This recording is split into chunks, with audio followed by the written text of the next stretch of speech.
Halo, saya Hasan Askari. Saya akan mendemonstrasikan aplikasi Haris sebagai bagian dari seleksi rekrutmen pada PT Citra Borneo Indah Group atau CBI dan PT Sawit Sumber Masarana atau SSM.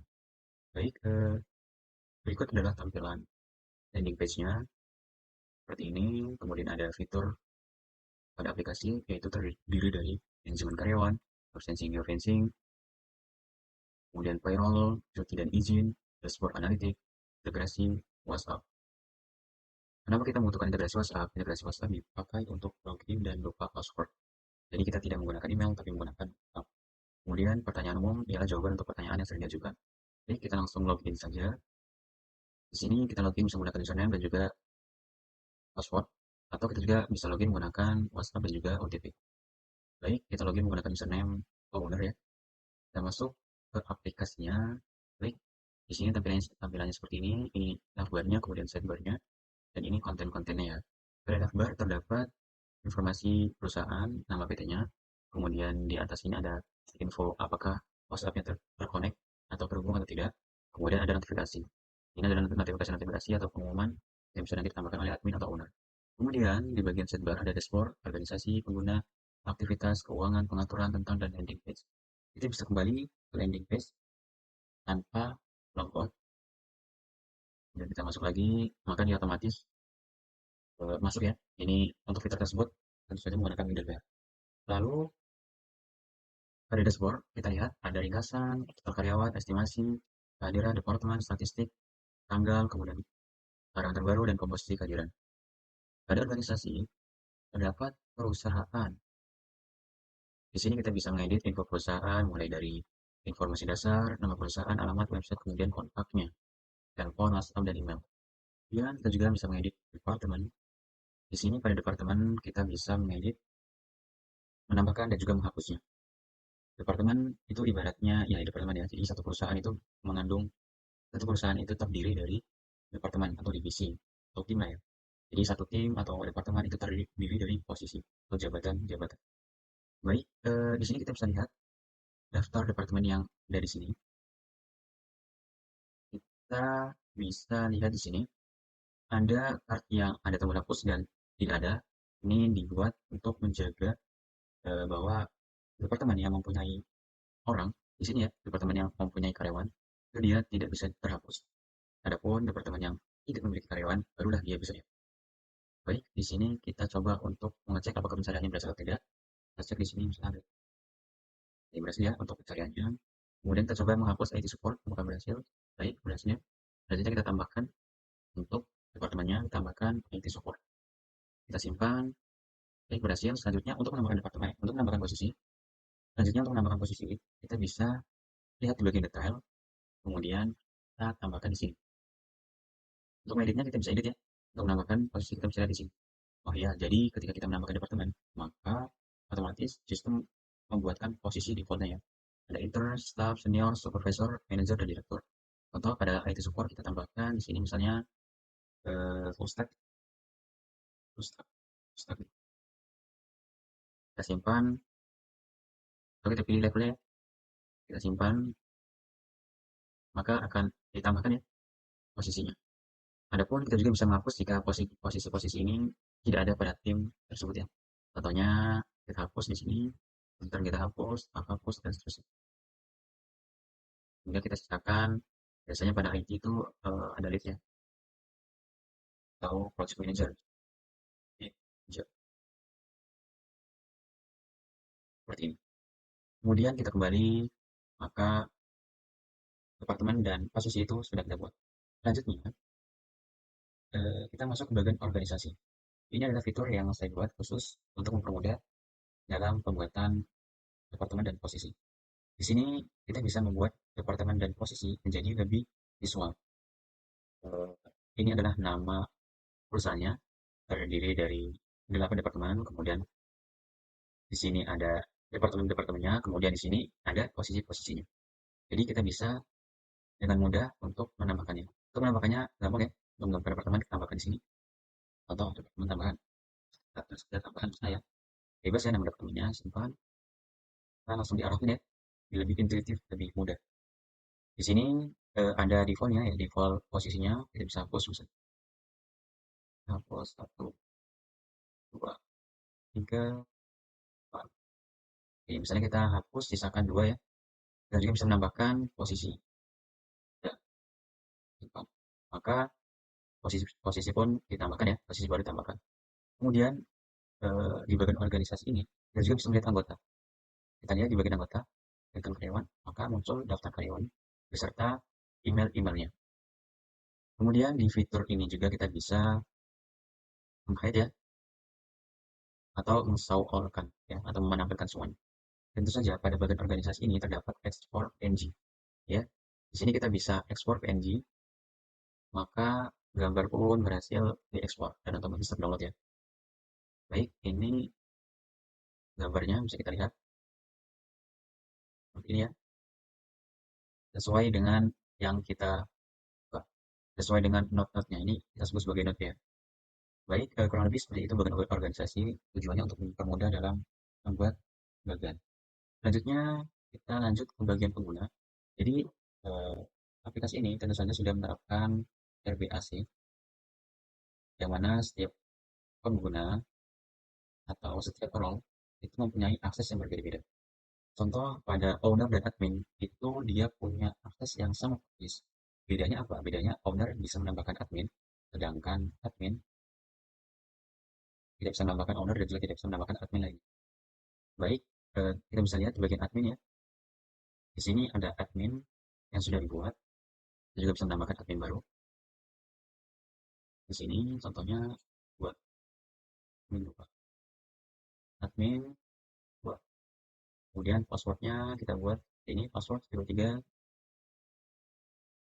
ada seru, kemudian kita simpan dan kita save. Kemudian ini passwordnya, kemudian ini usernya bisa dipakai untuk login.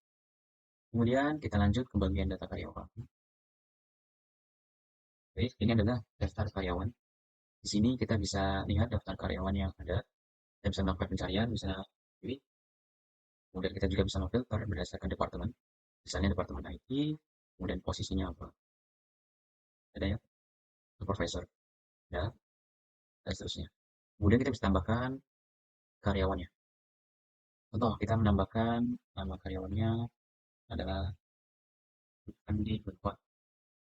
Kemudian departemennya kita buat yang sudah kita buat tadi IT support ya, IT support. Kemudian posisinya tadi kita sudah buat ini ya, full stack developer dan project manager. Kita buat jadi full stack developer saja. Lalu, nah ini username. Username ini kita harus ingat ya. Kita buat menjadi andi@ms.co.id saja, biar mudah diingat ya. Lalu untuk password defaultnya ini harus menggunakan simbol. Kalau misalnya kita simpan, maka dia akan memberikan alert ya. Bahwa kita harus memberikan simbol. Minimal karakter, huruf kapital, huruf kursiv, angka, dan juga simbol. Kemudian kita simpan. Maka Andi pun sudah berhasil dibuka. Oke, kita cari maksud ya Andi Gunawan. Selanjutnya, kita coba untuk menghapus ya. Menghapus salah satu karyawan. Hapus ini. Nah, berhasil ya. Menghapus karyawan. Kemudian kita juga bisa melihat detail dari karyawan. Kita lihat detailnya seperti apa. Baik, detailnya seperti ini. Jadi, ada profil diri, dokumen, dan arsip, dan juga aktivitas. Pada profil terdapat info, posisi, gaji, departemen, dan tanggal bergabung. Kemudian ada dokumen dan arsip. Di sini kita bisa mengupload contoh. Kita pilih KTP, kemudian kita pilih misalnya yang kita unduh tadi ya. Kemudian kita simpan dan hasilnya kita lihat ya. Reviewnya seperti ini. Nanti lihat. Ya, kurang lebih seperti ini. Kita bisa lihat. Selanjutnya, kita bisa kembali ke karyawan dan kita lanjut ke menu aktivitas. Pada menu aktivitas terdapat dua menu yaitu absensi dan cuti dan izin. Kita coba absensi terlebih dahulu. Baik, di sini pada menu absensi terdapat check-in dan juga check-out. Kita contohkan saja di sini. Kita check-in. Nah, pada saat kita check-in pertama kali, maka browser akan meminta untuk izin lokasi, untuk perizinan lokasi. Kita centang saja atau kita pilih allow, kita pilih saja allow while visiting this site. Kemudian kita bisa langsung check in. Baik, check innya berhasil, maka datanya masuk ya di sini. Di sini kenapa terlambat? Karena masuknya tidak sesuai dengan jadwal. Ya. Selanjutnya kita juga bisa check out untuk pulang, maka status pulang pun diperbarui. Di sini juga kita bisa lihat petanya. Selanjutnya kita beralih ke cuti dan izin di bagian ini. Kita bisa mengajukan cuti.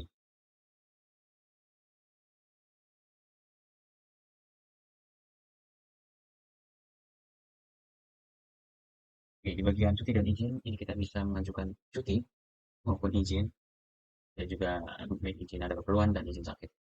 Tapi kita demokan saat menggunakan parol karyawan saja. Oke, selanjutnya pada keuangan ini terdapat penggajian. Ini fitur tambahan ya, karena yang diminta kemarin adalah absensi dan cuti saja, tapi di sini saya tambahkan untuk penggajiannya. Jadi pada keuangan ada penggajian yaitu gaji pokok dan juga proses gaji.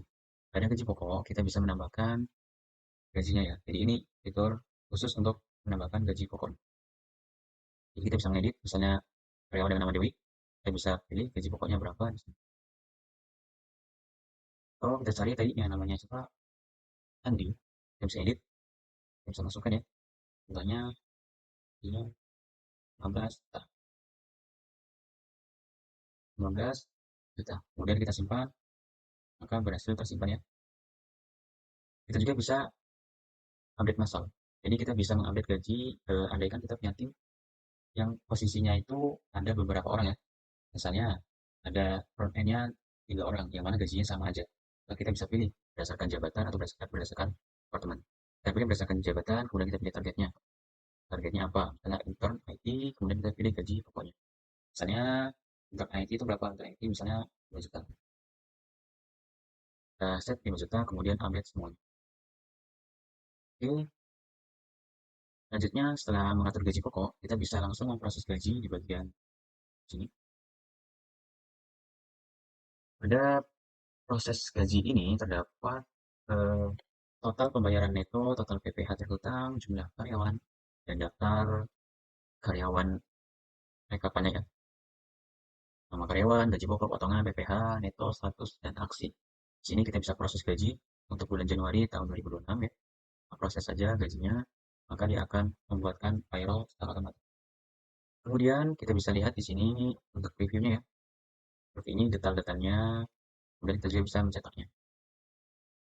Kita juga bisa mengekspornya di sini, kita bisa download sebagai CSV, atau juga kita bisa download sebagai Excel. Baik, kita lihat contohnya untuk yang CSV seperti apa. Baik, contohnya seperti ini ya, yang CSV. Lanjut, untuk yang Excel, contohnya seperti ini.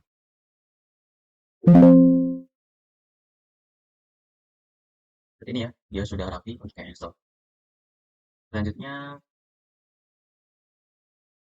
owner juga bisa melakukan pengaturan. Di sini ada aturan WhatsApp bot.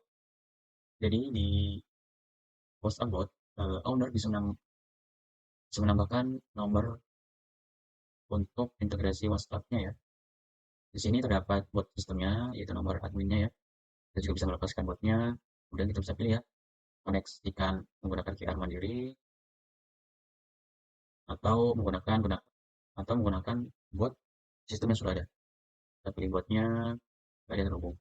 Kemudian kita bisa tes ya, tes eh, kirimnya ya, kirim, maka dia harus terkirim. Kemudian ada juga konfigurasi OTP. Di sini kita konfigurasi OTP, pesannya mau seperti apa. Selanjutnya ada juga notifikasi. Jadi kita bisa menambahkan notifikasi. Notifikasi ini real time ya. Jadi ketika kita menambahkan maka otomatis di sini bertambah. Ada judul, pesan, tipe dan seterusnya.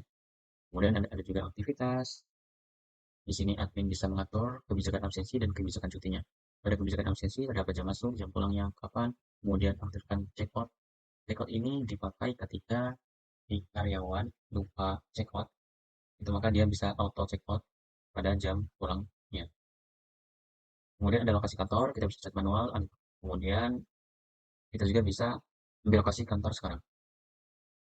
Kemudian ada juga radius, jadi radius ini untuk memberikan batas ya, batas bagi karyawan sejauh mana dia bisa absen.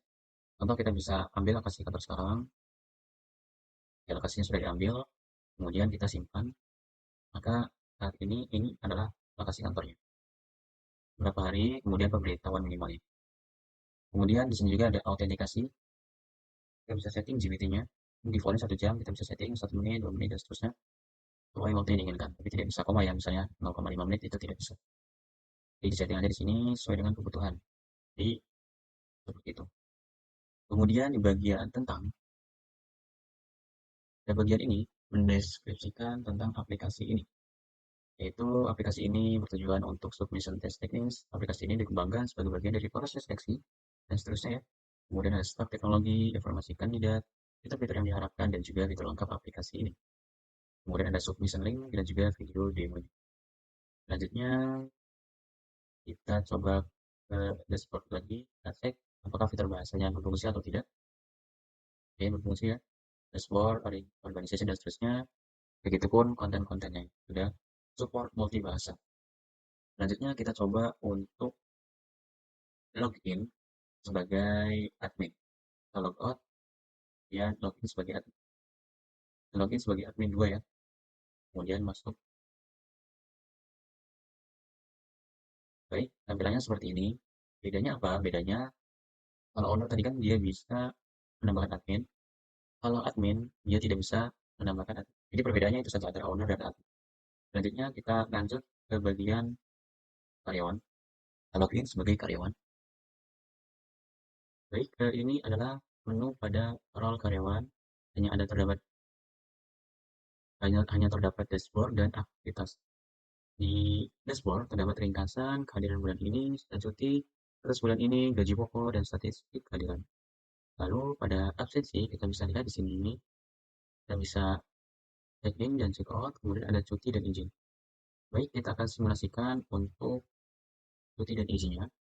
Di sini terdapat dua browser, yang di kiri login sebagai karyawan dan yang kanan login sebagai owner. Kita bisa lihat di sidebarnya ya. Nah, di Gunawan kemudian owner. Kita bisa mengajukan cuti di sini, contohnya. Dan juga di sini ada riwayat pengajuan saya. Dan ini riwayat pengajuan masuk ya. Di sini kita coba untuk mengajukan karyawan mengajukan cuti tahunan. Ini kuota tahunannya 12, kita lihat cuti tahunannya, kita pilih cuti tahunan. Mulainya tanggal 16, kita selesainya tanggal 17. Artinya dia akan cuti selama 2 hari. Alasannya misalnya buktinya opsional, kita kirim pengajuan. Lihat, dia datanya secara real time muncul ya di bagian owner. Di rentang itu hanya beberapa detik saja. Kemudian kita bisa setujui atau tolak. Oke, setelah setujui. Oke, sudah setujui, maka kita lihat, kita refresh terlebih dahulu. Cuti terpakai 2 hari, sisa kuotanya 10 hari. Ya. Kemudian kita juga bisa mengajukan izin di sini. Misalnya izin tanggal 16, kemudian misalnya dengan ngurus dokumen, kemudian kita kirim pengajuan. Lihat ya, perizinannya berjalan cepat ya. Kemudian kita setujui atau tolak. Contoh kita tolak, maka otomatis terupdate di sini. Tanpa perlu refresh, maka otomatis pengajuannya terupdate. Itu adalah demonstrasi untuk cuti dan izinnya ya. Kemudian di sini kita bisa melakukan filtering ya. Ini ada tab filtering untuk memudahkan dalam uh, memfilter. Kemudian ada juga kita pilih berdasarkan nama karyawannya di sini dan juga statusnya ya. Kemudian filter berdasarkan tanggal yang hari ini atau tanggal custom ya 7 hari ke belakang dan seterusnya. Kemudian kita juga bisa mengekspor CSV dan juga export ya. Seperti itu. Lalu kita coba untuk melakukan absensi ya. Tadi kita belum mencoba melakukan absensi untuk di luar dari radius ya. Kita coba untuk absensi terlebih dahulu. Kita coba ke absensi.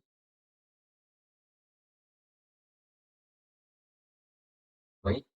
Di sini juga riwayat absensinya dia real time ya. Kita check in di sini, maka muncul ya Andi Gunawan langsung check in. Jadi kita tidak perlu refresh, the owner atau admin tidak perlu refresh manual. Kita coba untuk bagian profil ya. Di bagian profil, kita bisa pilih di sini. Di bagian profil ada akun, pekerjaan, dan ganti password ya. Kita bisa ganti password di sini. Dan juga mengganti akun di sini. Mengganti username, nama lengkap, dan seterusnya. Kita coba untuk mengganti username. Eh, kita coba untuk mengganti nomor HP. 8. Kemudian kita simpan. Di sini emailnya masih diisi. Kita misalnya Andi Wan s_pro.id. Simpan. Baik, kita akan diminta kode OTP ya. Kode OTP-nya adalah 857330. Kita verifikasi dan simpan. Baik, tersimpan ya, profil berhasil diperbarui. Kita coba untuk logout terlebih dahulu, kita tes apakah login menggunakan nomor HP yang berhasil atau tidak. Oke, kita kirim kode OTP. Baik, kode OTP-nya jam berlakunya 5 menit ya. Atau tadi kita bisa atur sesuai dengan kebutuhan. Kita masukkan kode OTP-nya 5, kemudian verifikasi dan masuk. Oke, maka kita login sebagai Andi Gunawan. Baik, kurang lebih seperti itu fitur pada aplikasi ini. Selanjutnya, aplikasi ini sudah dideploy ke VPS. Tentu saja sudah diupload ke GitHub dan menggunakan GitHub Action untuk mendeploynya. Kita bisa lihat di bagian Action ya, dan sudah terdapat 22 workflow yang berjalan. Kemudian kita lihat lagi untuk codingannya. Di sini terdapat beberapa folder utama yaitu bot, kemudian web. Di sini juga saya menggunakan Docker untuk menjalankannya, dan juga tentunya saya menggunakan Postgres ya dengan konkurensi. Kita bisa lihat di sini eh, dan menggunakan konkuren agar dua servisnya bisa berjalan. Adapun untuk deskripsinya bisa dilihat di sini ya, untuk fitur-fitur, tag dan seterusnya. Untuk cara instalasi dan setupnya juga bisa dilihat di sini.